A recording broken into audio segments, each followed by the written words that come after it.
Good evening, everyone, and welcome once again to the place to be on a Monday night. We're here at the great Mount Panorama, and of course, all roads lead to Bathurst this week, where we have the Monday Night Lights live and exclusive on Top Split TV from the great Bathurst circuit, the Australian equivalent of Nordschleife, where every Aussie driver grows an extra leg. And speaking of the extra leg, here he is again, once again, joining me tonight. I am your host, Alex McKellar, and alongside me, we have Mr. Tim Gorkoch. Timmy, big times here at the mountain tonight. Yeah, Alex, thanks very, very much for having me back. Good to be back, of course. Second week in the box in a row, which is nice after the bit of a break over Chrissy and whatnot. But yeah, Bathurst, phenomenal track, great place to race. Plenty of excitement, heaps of activity, bit of crashes, heaps of drafting. It's a good place for Skip Barbers. Yeah, absolutely it is. And of course, we are here for round 9, leading the championship at the moment. Why don't I pull that up? Here we've got Mr. Enzo Cantor, who I spoke to during the week. He said he couldn't make it here this week. He was worried about his title hopes overall, but he is top of the pops at the moment after 6 rounds. Of course, we are a shortened season because of the Christmas break, but Enzo leading the way with Kevin Henderson leading the local charge there in P2 with P3 Samuel Collins, who does not look to have made the top split here tonight. Probably plying his trade in the second split with Ben Snell leading the way for Team Milo in P4, and P5 is Sean Carron. So great to see 4 out of the top 5 local boys in there with Fahim Antonitis, who we have on screen at the moment, joining us once again from UK&I. He is in P6, probably through lack of rounds more than anything else, Tim, but certainly looking to put on a good show here tonight. Yeah, he always is, isn't he? Always up to the task. But for him, I think early in the piece, Alex had a number of races where he did not had issues, and of course a couple where I think his car sat stationary on the grid with internet-related problems. But as we know, we overcame those recently. Thanks, Bid Defender. And back out there tonight, of course, and no doubt he's well practiced and ready to set the track on fire. Yeah, absolutely. Some other notables out there. Xavier Solar. We haven't seen him in an M&L race for a few seasons. I remember him most notably when he first started in the skips. He wasn't even out of rookies. It was in his rookie season. He started with a rookie licence, got to D in his first season, and then he was 3 or 4K by the end of the season and doing really well. Now his I rating at the moment is over 5,500, and he's regular in other categories these days. Great to see him back here tonight. It'll be interesting to see how he goes out there. Sebastian Schultz, another driver who's strong in a skip, but we don't often see on a Monday night. Mario Gill, another one, the 4-plated car here tonight. Who is not one that we see here regularly from Iberia. Hayden Dodman, the first of the ANZ ranked drivers here tonight. Another one we don't see in the MNL, but it's interesting. All these overseas drivers showing up. The mountain drawing the high-rated drivers here tonight for the challenge that it is in amongst this walled mountain, Tim.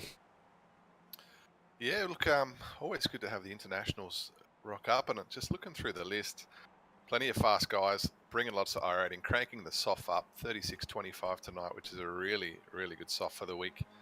And as always, Monday nights bring the points. Stacks on offer tonight for the official series, and yeah, I'm keen, as always, to see whether the Aussies, who are just in love with Bathurst, can bring home the bacon with a big W. Yeah, well, the Aussies, he might be car number 7, but Mr. Ben Snell, who's had some amazing pace round here, speaking from personal experience, having done a few with him, he has jumped to the top of the pops. He's done a 230.2, which in these weather conditions, 21.7 is not mucking around, 21.7 track track temp at the moment, but again, he's only car plate number 7. He dumped a bunch of iRating in the last race with an accident coming through the final corner, but still, even at 4K, 4100 iRating, he's still only car plate number 7. So tough to get a run in this field and a good car number, because cars represent the seedings based on the skill rating of each of the drivers, but certainly car numbers don't necessarily mean anything around this place when you've got the ANZ history behind you and putting it around laps like that, Tim.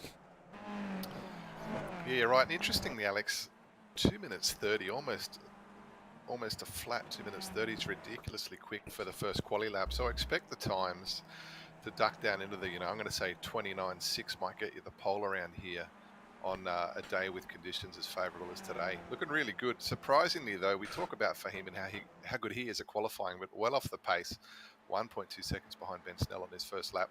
You'd have to think he was compromised somewhere, sitting back in P10. But keen to see what he can offer. And yeah, as I said, I expect times to reach the mid-29 sort of area.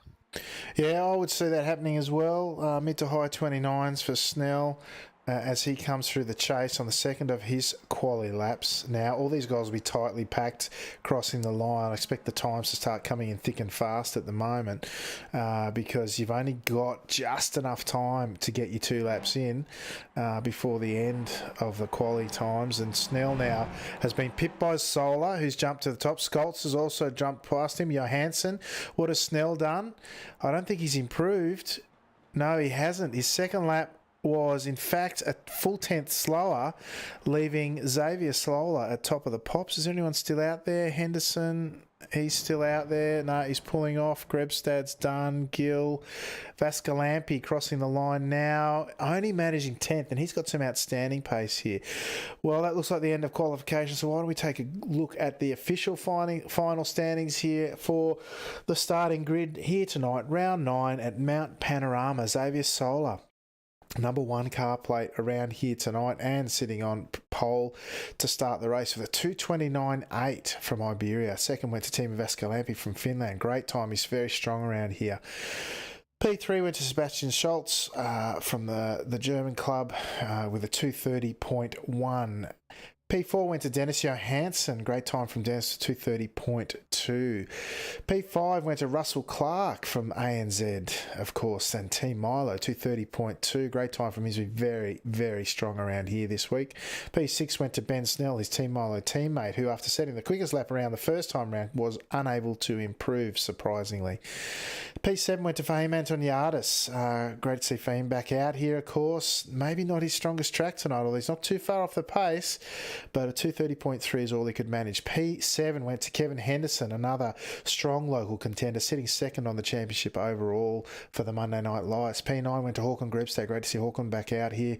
One of his rare opportunities since work started kicking in for the young man in P9. P10, Mario Gill from Iberia with a 2:30.7. P11 went to Ashley Lear, another strong local driver, 2:31 even. P12 went to the cowboy himself, Sam Devantier, with a 2:31.3. P13, Mitchell McLeod, not the strongest qualifier around here, but watch this guy down the mountain, folks. He is on fire when he's coming down. Very strong down there. P14, Dennis Fiedler from ANZ, Team Ovaltine, second driver here tonight with Håkon Grebstad, 2:31.7. 15th went to Hayden Dodman from ANZ with a 2:32 even. Roberto Bichelagala, 2:33.3 as the revs start rising. Sean Carron rounds out our grid of 17. Red lights rev.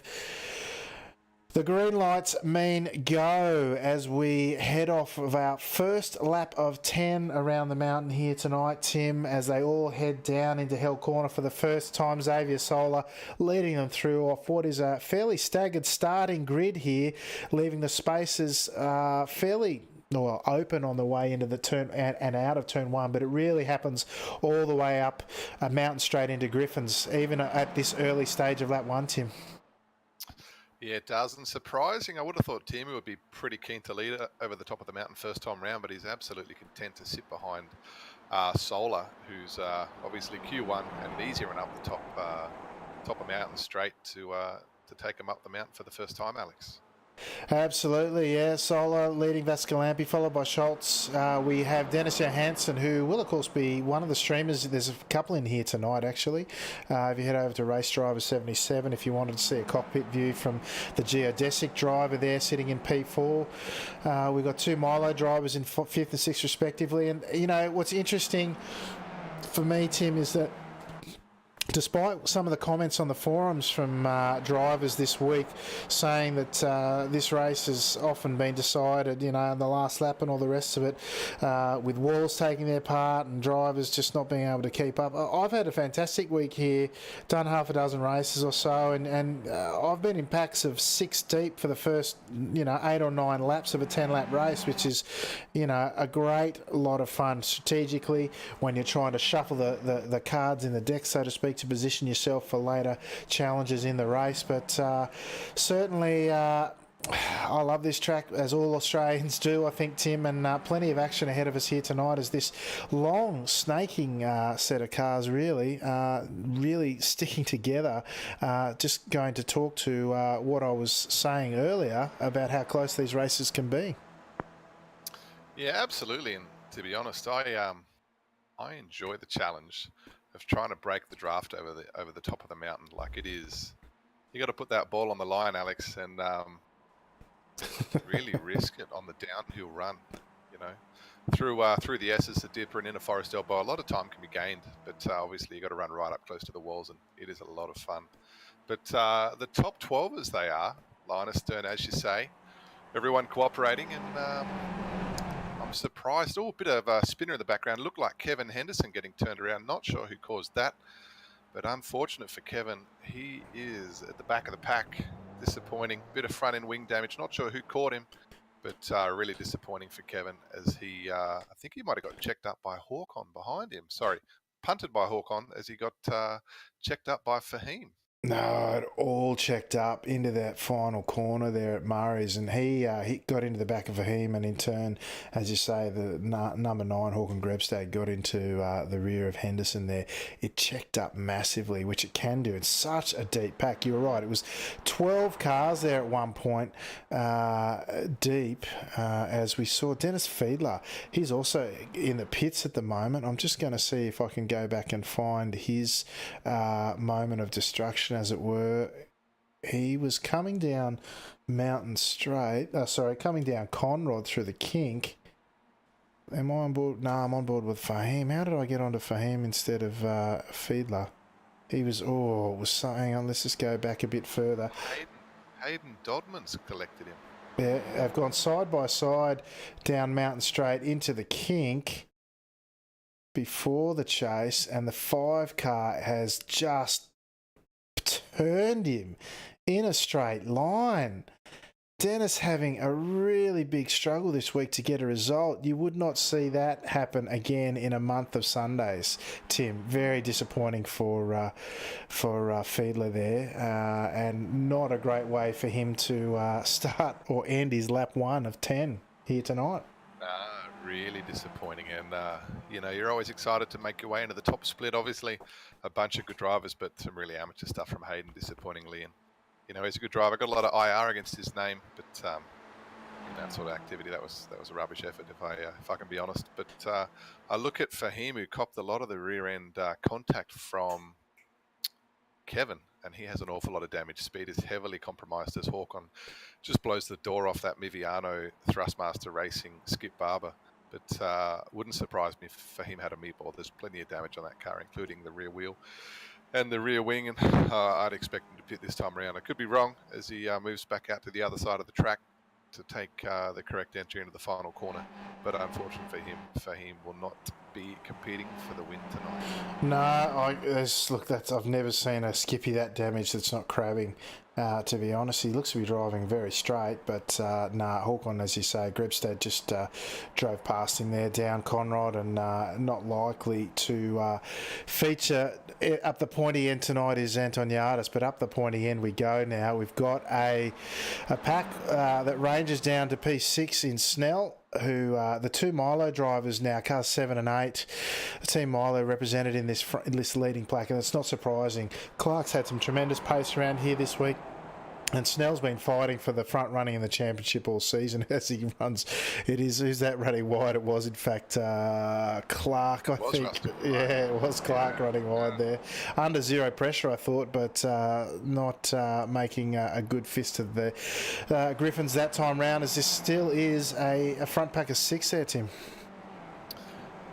Yeah, disappointing to see the back guys broken off. I would have thought, look, I know Fahim and Hendo had their contact, but I didn't think that the lapse in pace was great enough to build that sort of gap. But looking back from Russell, it is Hawkon leading the charge. Last time around at 2:31.5, of course, Russell Clark a second quicker, and that explains the deficit. But I can't see those guys bridging the gap now. Obviously, at the front, Sola, Vascalampi, and those sort of crews. Seb Skoltz, very, very fast drivers, and they're certainly leading the way with some awesome pace. So yeah, pack of 6 up front. Russell Clark, as you said, tried to bin it. As soon as you mentioned his name, hopefully he doesn't do that again, and the Aussie lads can have a good finish right up the front. Yeah, well, Clark's about 6/10, and freaking from experience, if you're that far behind a really close train, you are every chance of getting dropped, which was my experience earlier in the week, much to my chagrin. But yeah, that second pack now, I would suggest to you, with Fahim with carrying that much damage, as they go 3 wide through the kink almost, I think their best chance, as we see McLeod, he's picked up the 4 car. Contact with Anton Yardis. It's all come undone there. Let's go back and grab a replay of that. I'll tell you what, I was about to say that Mitchell McLeod might be their best opportunity there, because I know how good he is here in race trim. But McLeod here, going between Grebstad and Anton Yardis into the rear of the 4 car in Mario Gill. There was never room for that car there, I have to say, and he's the one who's got the best out of that. And there's chaos in the wake of McLeod that time through the chase, Tim. Yeah, disappointing. The lads from that team, and I'm sorry, Mitch, I don't know the team you're from, but I do see a few guys with the same... Talk Racing, I think. Yeah. Talk Racing, unfortunately, tonight, which isn't traditionally the Skippy way, but some days, mate, it happens, you know. But disappointing for Mitch. Ultimately let down by a poor qualifying effort, caught up in a couple of incidents, which isn't fantastic. We know how good. In fact, we were talking prior to the race about how strong Mitch is across the top of the mountain. Like he's got pace unlike anyone else here. Really, really good under brakes through the challenging downhill sections, and of course carries a lot of pace up the hill, running right out to the wall, and puts it on the line, and he's very, very good. But disappointing for Mitch to he's 7-8 seconds back off the pace, and having been involved with Fahim and Hawkon and a couple of other guys earlier this lap is a little bit disappointing for him. But pack of 6 up front, team who in control at the moment, and DJ Dennis Johansson, we know how good he is. Don't let that 3600 IR fool you, because Dennis is the kind of guy who likes rocking up on a Monday morning, Tuesday morning, and smashing it out, making his way forward from the back of the pack. Doesn't like to qualify, likes the challenge, likes the passing opportunities, and we know that there's 6-7k worth of skill under the visor of Dennis Johansson. He's very, very good. So keen to see how this race plays out. Lap 4, early days still, plenty of time to go. And that pack of 6 has cleared out.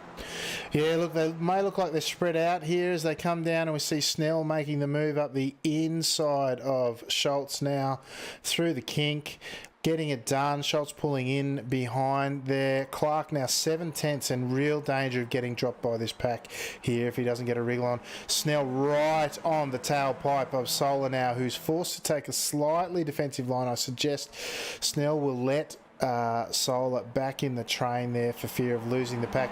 Johansson getting it done and taking the lead there from Vascalampi. Johansson was a full half a second behind at the start of Conrod Straight. We left the action to see the overtake by Snell, but we do have now a change in leader now. The geodesic racer of Dennis Johansson.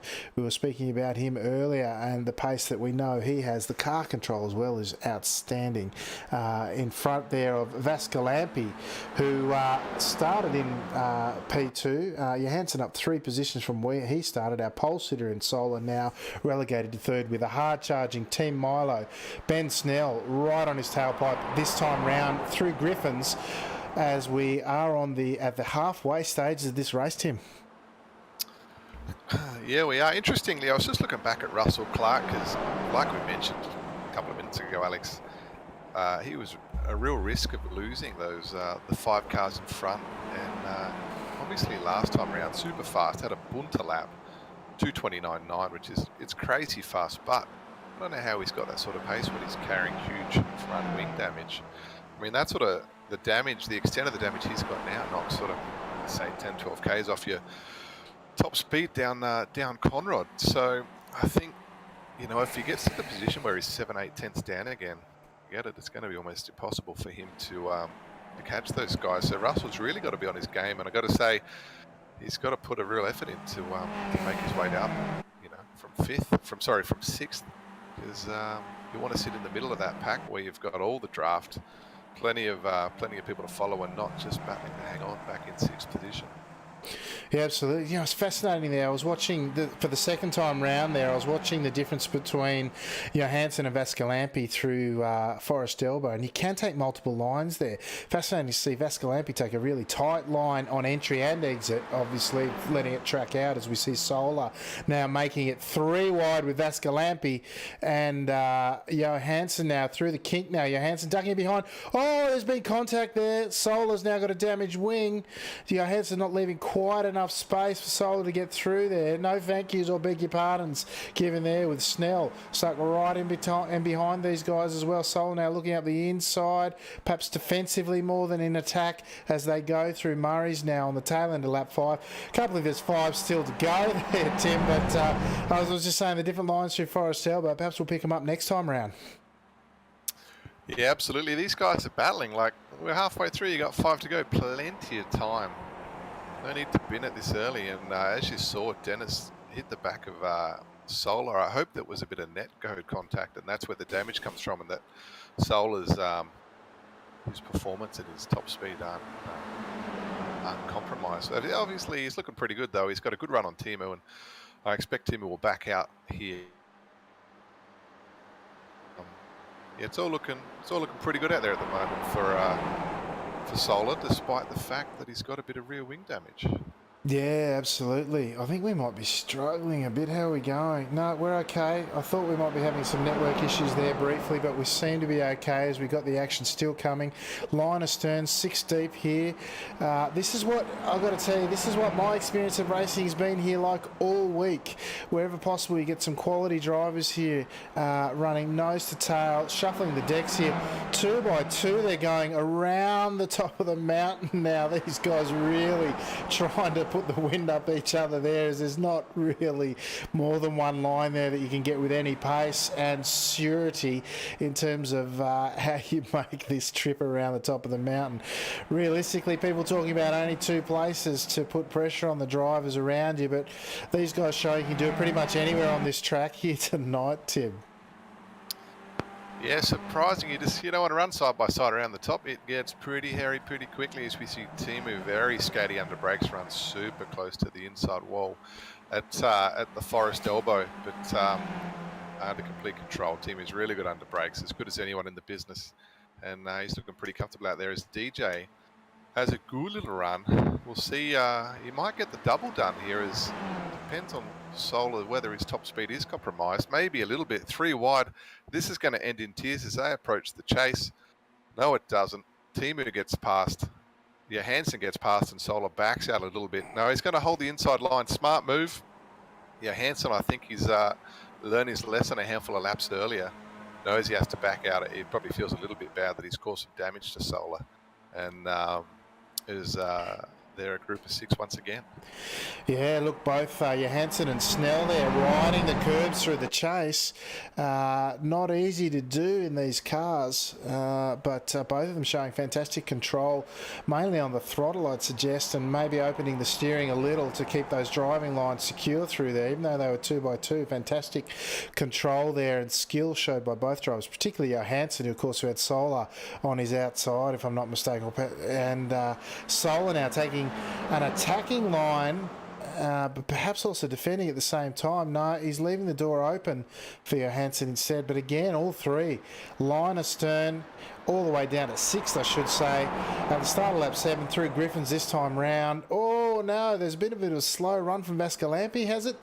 Has that given Solar the chance to have a look? No, they're coming up to the cutting this time round, and still line astern. The decks will be shuffled once again as they run down Conrod, no doubt, Tim. Yeah, absolutely. Bit hairy up the hill. You're right. I thought Timu's run was compromised, but Solar just content to back out of the throttle a bit. Johansson do the same, and they go up the hill single file. But exciting part of the track now is they come across McPhillamy Park, as all the locals would know, and down through Skyline. They're right-handed down the hill where the run down Bathurst Mountain begins, and it is very, very hairy and tough on the brakes. And the skip Barber Timu very sideways, hangs it out nice and wide, doesn't collect the wall on the way down through the dipper though. But as I said earlier, he's in complete control, looking really nice out in front, nice and close to the wall at Forest Elbow, and a good run on the gas early. And there they are, everyone through safely again for lap 7, Alex. Snell looking much closer this time round, right on the tail of Johansson. I expect him to make a move. We see Solar ahead of them pull out. Johansson using all the drafter cars in front. This time Snell makes his move though. Much, much closer. Tucked in behind Solar. Looking to make it 3. Can they make it 4 wide through the kink? No, they can't. Vascalampi defending up the inside. Has a clear run at the braking. Perhaps compromised on entry though. Snell and Vascalampi 2 wide they go through the chase. Compromised the most was Vascalampi. Snell getting the job done. Vascalampi coming back at him, although defending more than anything from Johansson up the inside of the final corner at Murray. Snell getting 2 positions, 2 for 1 there down down Conrod Straight that time round as they approach Hell Corner, almost 2x2. Line astern they go once again though. Just ducking back behind, we have a 2-car battle between McLeod and Grebstad for P7 and 8 respectively. Behind them we have the Cowboy, Sam Devantier, sitting in P9. 10th and 11th, Ashley Lear and Hayden Dodman. Hayden Dodman leading that car pack of 2 after his earlier incident. After that we have in P12, Roberto Biensoba Kala. I hope I've said that something like it's meant to be pronounced. Sorry, mate. In P12, Henderson sitting in the car number 11 in P13. Anton Yardas did succumb to that previous damage, took the fast repair and is sitting around in 14th position. A costly evening for him. Mario Gill, as we saw his earlier incident, down in P15. Fiedler, also the victim of that earlier incident that we saw coming down Conrod, all the way down in P16 with our only retirement this evening, Sean Carron, who has left the server. Jumping back up to the front, we have Snell now leading the race. Got the job done into Griffins by the looks with Solar. Now tucked in behind him with Johansson putting pressure all the way on the entry into Skyline there, down through the S's on the approach to the dipper once again. We see the boys coming through the dipper sideways there. Oh, it sounded like contact for Snell. But at this track, I have to tell you, folks, the walls being so close, sometimes we get phantom contacts here, and Snell looking no worse for wear, certainly, and not having lost any pace. I'd suggest that was the case that time, Tim. Yeah, I heard the contact too, or the apparent contact, the phantom contact as you call it. And I agree, mate, I thought it existed for sure, but Ben Snell not compromised at all, and a good run down the hill as he leads Solar from Johansson, Vascalampi, Seb Skoltz and Russell Clark. We talked about him earlier, just hanging in there, but he's looking very racy. Last time around, his fastest lap. And magically that little bit of damage on the front of his wing has corrected itself. So Russell Clark free to race, and hopefully can find his way up a little bit further and challenge for a spot on the podium. Yeah, absolutely. This time, Snell, easy come, easy go. 2 spots up last lap, 2 spots down this lap with both Solar and Johansson getting through at the chase. Vascalampi now tucked in fourth with Scholz and Clark rounding out this front pack of 6. We have just the 2 laps remaining as they cross the line. And this is what I'm talking about, folks. This is the kind of racing you get at the mountain. A 6-car pack racing around the last 2 laps of one of the most challenging circuits in the world. These guys putting on a fantastic show tonight here, Tim. Yeah, as they always do. Very rarely do you get a breakaway at Mount Panorama, but pretty exciting with 6 at the front. And the guy in 5th, the guy in 6th with a good enough run down the mountain can get the big W here. But these guys, the guys in 3rd and 4th and 5th, they'll be planning their move, wondering where am I going to get past? I want to be sitting in 2nd or 3rd for the run down the hill on the final lap, and I want to be on the inside or I want to be on the outside. They're the things they've got to think about, the decisions they have to make in the coming 5-6 kilometres of track as they prepare themselves for the run down the hill and down Conrod on lap 10 and 10. Yeah, 100%. Just the 1.5 laps to go now as the guys are really bunching up, thinking about their strategy at this point. The guy in 6th probably won't win it on the last lap, I should say, as they head across Skyline now down through the S. Is a very challenging part of the circuit here. One of the few places that'll make you think about the rear of your car and how it's set up. Solar there, every which way but loose. I was expecting a left-hand turn or right-hand turn from Clyde there. He was so loose. But the guys coming down through Forest Elbow, perhaps the most critical corner on the track before the longest straight as it is. We've got, again, Snell getting a fantastic exit there, putting pressure all over the rear of the front two as they fan out. Snell almost grabbing the grass there in what would have been a tragic end for his evening. 2 by 2, in fact, 3 wide they went momentarily. Is now Vascalampi looking to join the party. Noah's Ark style through the kink. The guys getting it done there. Snell with the optimal line, but it's really checking up there. 3 wide through the chase there. There's contact in the background. Johansson grabbing a piece of Solar once again. Solar around and out of contention now as we see Snell out to an 0.8 of a second lead as they're still fighting hard through Murray's.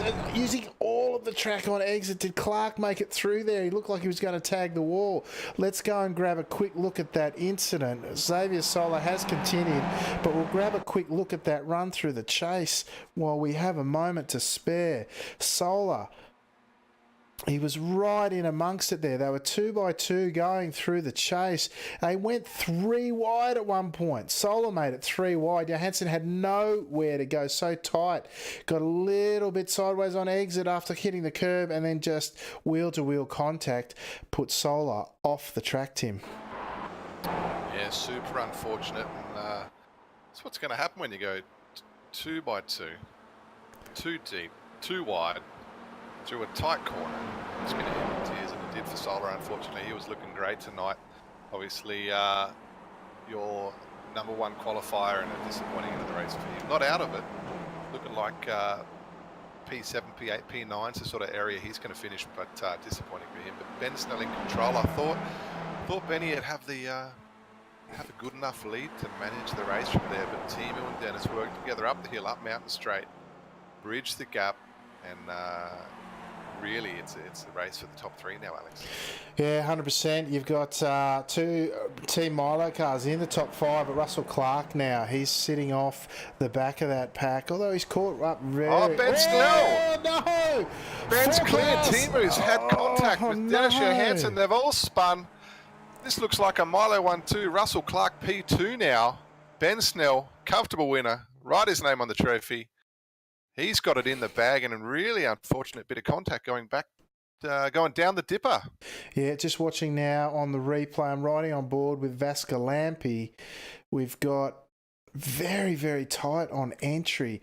I'm going to see if I can... Yeah, he's just the rear of the car has stepped out, and he's just then been caught by Johansson in the rear. I think we might just go back a little bit there to see what happened from on board Johansson. You can see that Oh, he's got a touch. Johansson's got a touch there in the rear of Vascalampi. That's what caused his car to rotate. And then from there, all hell's broken loose. There is no saving it. Oh, come on, camera. Come back to me, please. Terrible. Tell you what, Alex, plenty of excitement coming down down to Murray's Corner. Håkon Grebstad looks like he's in P4, runs very, very wide. Who's that coming up the inside? Mitch McLeod steals fourth position from Håkon Grebstad and Sam the Cowboy Devantier. Surprising result for Mitch. A great result in the end. He qualified absolutely nowhere and had contact early in the piece, as you remember. But P4 for Mitch McLeod, a pretty good effort. I was so focused on that incident, we didn't see our winner come across the line. We are just going to see what happened with the remainder of the field there. Clark and Snell, a 1-2 for Team Milo. Can I tell you, that's the third 1-2 for Team Milo I have seen this week. The Team Milo boys putting on an ANZ Skippy display, as we see in replay at least. Ben Snell, what's he doing? He's waiting for the photo finish as the boys come across for the formation finish there with the 10 car, Dennis Johansson. Oh, this final corner. Whoa, it's all action station there. Why don't we jump a little bit back to see what happened with these guys a bit further. Coming down Mountain Straight. And sorry, folks, I just wanted to catch some of this action that we might have missed back in the pack. You got Grebstad leading Solar with McLeod tucked in behind them there as they come through the chase for the final time, battling it out fair and square so far. More than Solar had to deal with, or could say for some points early in there at Solar, using all the track and more and exited the chase there. They've got it done through there, okay. Then on the approach down to Murray's, again, McLeod looking to grab the inside run, see what he can make of it. Solar swings out and leaves room for McLeod to take a bit better angle through there. Grebstad with the compromise exit. Oh, so late on the brakes, he didn't turn it in. Run very wide. Lucky not here to just go straight on into the wall. That opens the door for McLeod to come through and snaffle P4 and Solar just about put it in the other wall on exit. And he's actually let the Cowboy through, Sam Devantier, for what will be no doubt his best MNL finish in P6. What a race, Tim. That finish to that race was outstanding. Yeah, Grebstad, he didn't have to go so late under brakes, so obviously there's a car to the right, perhaps he missed the marker, but he was so late, obviously. Mitch McLeod came from nowhere and got the job done for P4. So very well done. Devantier looking nice and sideways across the line too. Sadly, you don't get style points here because he would have got a handful close to the wall. Actually, I think he picked up some damage as he got nice and sideways across the line. But a good end to the race. Disappointing contact from Johansson, though. That is unfortunate. I did read in chat, post-race, in-game chat, that he felt the guys went slower down the hill than they would traditionally. Ultimately, though, it's at the leader's discretion to control the pace. And I don't feel, from my experience here at Bathurst and from what I saw, that Timu or Ben held up anyone in particular. But I can say that I think Timu's run, his line was compromised and different to the previous lap, and that may have contributed to the contact that Dennis and Timu had. But unfortunate to ruin the race of a number of people there. Yeah, it looked like he was very compromised on entry, very narrow entry. I think I called it at the time. As while you were talking, I caught the Milo Ovaltine jump over the wall at the chase there. Traditional course here at Mount Panorama, but I thought that the run of Timu was quite compromised in that time through the rundown skyline. It was very narrow on entry into that right hand turn before the dipper, and that's checked up probably a bit more, as you say, than Dennis Johansson was expecting. But certainly an eventful end to the race, if nothing out. Now, looking down in the green room, we have but our race winner thus far waiting for us. So let's bring him up and have a chat. Mr. Ben Snell, I don't know what you were expecting out of that one, mate, but it seemed like perhaps not traditionally where you would expect to be where you'd want to be P1 given the draft on Conrod around here, but certainly given the events approaching the Dipper on that final lap, it was certainly the place to be. Oh yeah, for sure. I don't know what happened there, to be honest. But yeah, Dennis almost killed everybody in the chase on the second to last lap, and I went, "Oh no, I'm going to be at the front of the pack coming down the straight." And unfortunately, there was some carnage behind me coming down the hill, and Russell managed to sneak through. We actually got a Team Milo 1-2 for M&L. I think that's the first time. Yeah, it is, mate, and you're right. It checked up behind you on the approach to the Dipper, and all hell broke loose. But yeah, the team.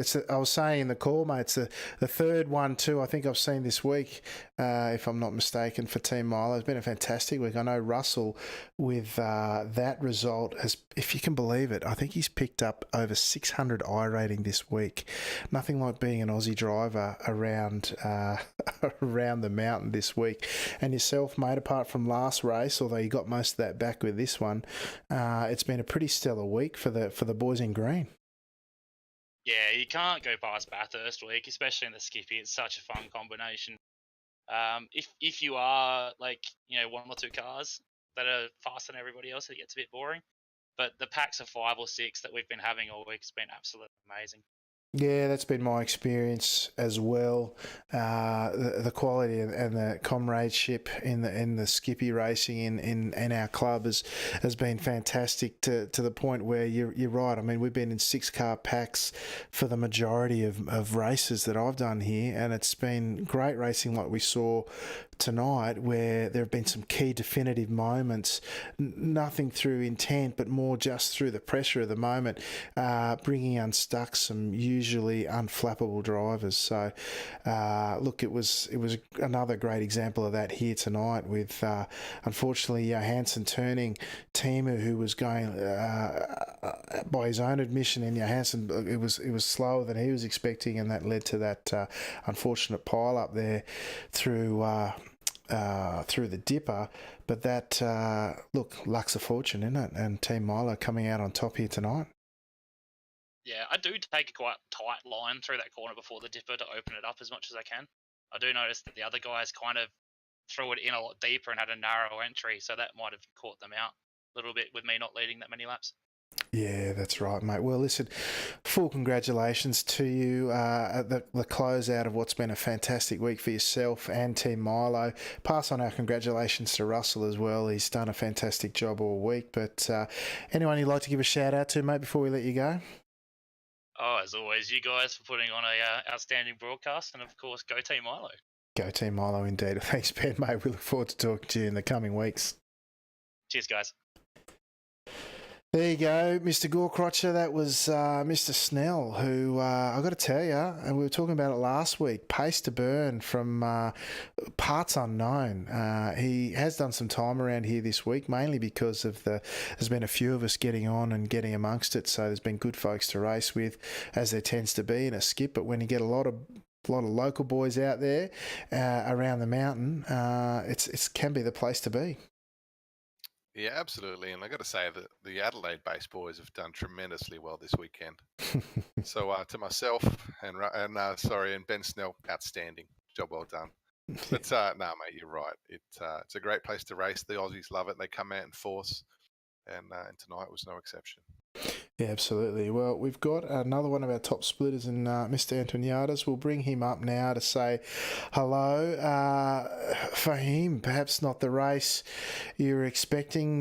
Came unstuck fairly early there with an incident, unfortunately. The sole Team Movano driver here this weekend, so I said before, I was talking to him earlier in the week and he wasn't going to make it. Still very interested in the championship, as a matter of fact. But yourself, mate, tell us what happened in those early stages. Yeah, not the kind of race I wanted. Well, there were 3 problems here today. The first was going into the last corner.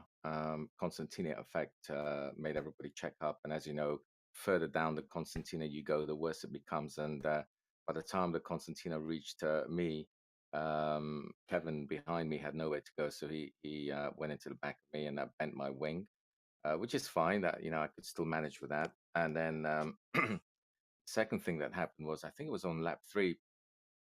Mitchell was coming down the mountain into the braking zone. I don't know. I mean, like exocet missile or a intercon. He must have had brake failure because he went through that chicane uh, through me and Mario. And at that point, he didn't get any damage. I mean, that's not his fault. That's iRacing model to blame, Yeah. damage modeling to blame. But then because of that, I had to pit in, and I missed the cutoff for the pit entry, so I had to cut across the field and serve a penalty for doing that. But I figured that's going to be quicker than going all the way around again. Yeah. So I took my penalty, came out, and obviously that was far too behind to be able to do anything. But the third problem really was, and it's the reason why, the third problem is the biggest problem. Just didn't have the pace today. I was too slow. If I was fast enough, I would have qualified up front, and none of this would have happened. So just didn't have the pace today. I don't know why. Sometimes that just happens. It's a mystery. Yeah, that's right. And of course, we were saying earlier on, of course, the local boys grow an extra leg around here, which always puts them in amongst the mix. Certainly great to see a couple of local boys on top of the podium. Doesn't help you, of course, but yeah, thinking back, and we're on that lap at the moment, I might just speed up the footage to see if we can't catch it while you're here. But you're right, that concertina effect that you're talking about was really exaggerated because that front line of cars was so long. Everyone was out there to stay in the race early on, and what we saw as a result was this massive checkup, as it was still, there were 17 cars in the race, and I think all but one of them was in the hunt into the final corner on lap 1, and you being right in the thick of it there, unfortunately wore the brunt of it. Yeah, and that can happen, of course. Sure, but like I say, the biggest problem was the fact that I didn't have the pace to be further up the field because there's less trouble up ahead. So, it's just didn't work out for me today. But I'm happy to come and talk to you whether it works out or not, you see. Yeah, brilliant, mate. Always appreciate it. Yeah, just watching it now. And Kevin, as you say, very little room to move there. And then he, of course, got tagged by Hawkon as well. So, yeah, it all happened there at the first end of the first lap. Well, shame for you tonight, mate, but I'm sure we'll see you back bigger and better next week. Of course, we expect you to be at the pointy end as we do each and every week, and we do appreciate you coming out, mate. Anyone you'd like to give a shout out to before we let you go? Just you guys and the local boys for doing so well. Well done, Ben, for the win on home turf. That's wonderful. Yeah, fantastic. Thanks, Fahim, and we look forward to talking to you next week. Bye-bye. There you go. Tim, always a gentleman in victory and defeat. I thought that pretty much summed things up with a good level of objectivity and retrospective. I guess there weren't any sour grapes even. It was just, it was a matter of fact and a part of racing. Yeah, it was, and it's pleasing. Like, no game's perfect, and iRacing obviously has a couple of quirks, and it's really good for him to see that and not say, well, such and such stuffed up. At the end of the day, I think given slightly different circumstances, a number of drivers would have got off without any damage at all, and it's just the way it is. But good on for him for seeing, for the point of view he's taken. The objective point of view is really good, and to be honest, mate, we probably need more of it. So he'll be back next week, stronger, faster, further up the field, and probably with another W against his name. Potentially so, right? Yeah, look, I always appreciate his time and his insights, and yeah, look, it's interesting, with this quality of field that we had, so many of them in that front train, really a victim of that, and as he said, and I think the most salient point that he made was the poor qualification. If you're up the front, you're out of trouble, but for the most part. And I mean, we saw that once that incident, and we've still got it on screen at the moment. The fallout from it as it followed on was 6 cars went away, and those 6 cars were the ones that were in the mix at the end. But as you said, that's part of racing. We've got a couple of guys from the other splits in here tonight. I'm going to bring up Corey for the first one. Our roving reporter, Mr. Corey Stein. How's Corey? How was your adventures around the mountain here tonight? Well, it was eventful. For the first time in MNL, I was in third split instead of the bottom split. And it was definitely quite the experience running with some of the faster guys. I did make one mistake the entire race, and unfortunately it was right in front of John Lott. So I must firstly apologize to John for that. I'm really sorry, mate. I didn't mean to do it. Yeah, well, it's these things happen, mate. We saw a bit of that top split as well. But tell us, mate, how did you finish up in the end?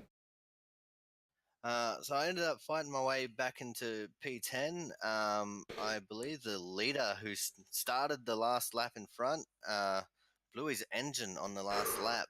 And unfortunately, it was GG for him. He finished in P11, 1 lap down. Oh, I tell you what, that hurts, doesn't it? Leading all that way and then ending up a lap down. But who took out the race there in the end, mate?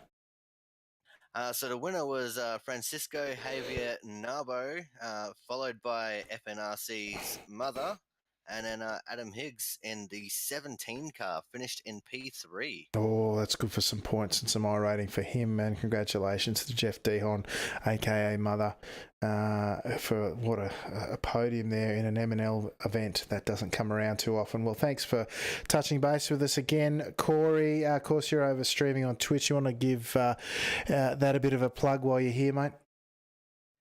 Yeah, no worries. If you want to come watch me, I stream at twitch.tv/Corey Has No Life 13. I killed the previous 12, and the original is on YouTube. Fantastic. I wondered how many people had no life when their name was Corey, so it must be a thing, right? So anyway, thanks for joining us once again, Corey, and we look forward to catching up on your exploits next week. No worries. Thank you very much, and I'll see you at Barber. Thanks, mate. There you go. Tim, we've got one left in the green room. We've got the earthy racer himself, Mr. Paul Beatty, who I think, having been in the top split the previous race, would have cracked it for the second split here tonight, mate. Tell us how you went, Paul. Paul, Earth to Paul, are you there, mate? No, we haven't got him.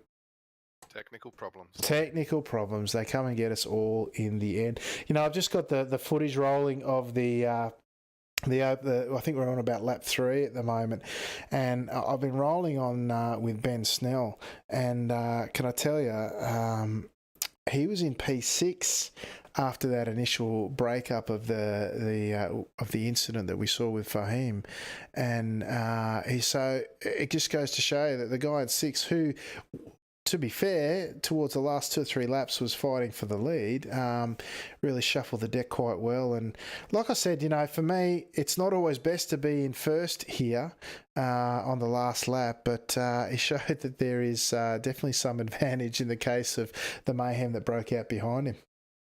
Yeah, absolutely. And, you know, you might recall we raced into Lagos, and I felt, despite the run up the, main straight, which is a bit of a bend, but it's long enough for the draft to be super effective, but I was confident that if something were going to go wrong, that I'd be in the lead, in the right position to capitalize on that. And what occurred for Ben tonight was exactly the same. Right place, right time, clear of any issues, any trouble that might occur. And he did beautifully. So well done to him. And Ben's been driving great. That's what it comes down to at the end of the day. He was in the right place at the right time and got the win. Sometimes that's the way it goes, but you got to be there to be in it, right? So, well done to Ben and also to Russell, his teammate, in the 1-2 finish, and Johansson, who had quite an eventful race. The geodesic driver there finishing in P3. Congratulations to our podium and to all our racers here tonight. We thank you for your participation and your support for the series. Speaking of which, for those of you who don't know, this is going to sound more dramatic than it is. This will be the final final season of Monday Night Lights, because as of next season, we've announced the move to Sunday Night Lights. We will be having the same bat time, same bat channel. Well, it's not really the same bat time because it's on a Sunday night instead of a Monday. We're hoping to spread our wings as far as some of the international participation, get more of the local guys enthused about the Skippy racing here in our strength of field. That's a big move for us, represents a big change, but hopefully not so much as anything other than to draw a bigger crowd, Tim. Yeah, I'm pretty pumped for it, Alex. One to race, and not to say the quality isn't fantastic already, but to have more guys at the pinnacle of the skip Barber class is something I really look forward to seeing, and of course to call those races when requested. I look forward to both things, and it's going to be terrific, mate. Really excited for the change, and of course. I guess we need to thank the opportunities that we've been given with the super skips and the changing schedule that Simon will put in place for the coming season. Yeah, that's right. Simon, I spoke to during the week. He's acknowledged the way Super Skips is trending at the moment. He's looking to do a bit of a change up with that, maybe combine with Les Peck and do something in the enduro space more.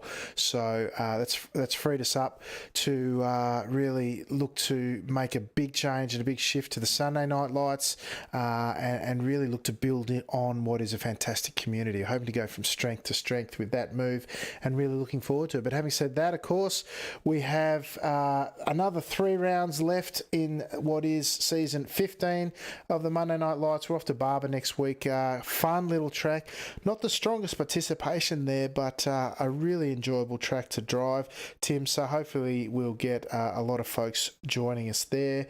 But for now, Tim, you looking to race this week? Any sort of action that people might be interested in? Look, Barber's not one that I currently own, but I've seen a handful of races there before, and I'll certainly be getting involved at some point. And if practice goes well, probably get involved Saturday or Sunday morning.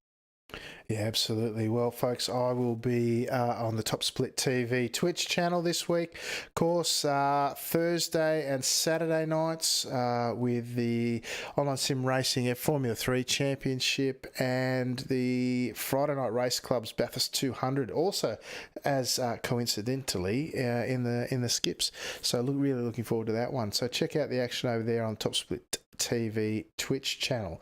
But for now, I have been your host, Alex McKellar, and on behalf of Mr. Tim Gorcrotcher, thank you very much for joining in with us here on Monday night once again. And until next time, I will say ciao for now.